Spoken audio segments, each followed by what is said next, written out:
అన్ని రకాల వస్త్రాలపై up to 70% discount. మాజీ మంత్రి పేర్ని నానిపై మచిలీపట్నం లేదా పామరులో కేసు నమోదు చేసే అవకాశం ఉంది.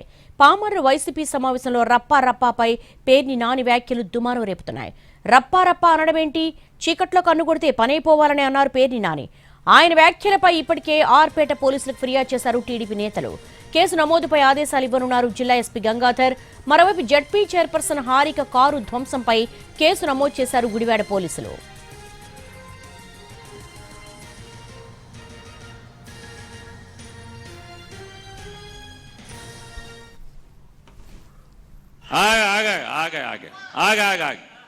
మీరు కూడా చెడిపోయి చివరికి ఆ లోకేష్ గారిలాగా మీరు కూడా చెడిపోయి ఆడు ఎర్ర బుక్ అంటాడు, నువ్వు రప్ప అంటావు.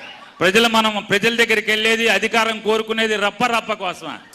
అరే చీకట్లా కన్ను కొడితే అయిపోవాలిరా, నోరు తెరిచి రప్ప ఎన్నిసార్లు అంటావు?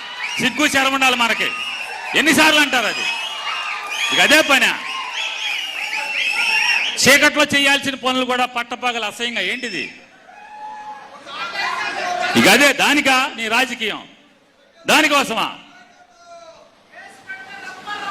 ఆపయా, పెద్ద నరికోడిని చూసాం, చాలా నరికావు నువ్వు. ఇప్పుడు దాకా ఇప్పుడు వేసావు ఏమన్నా?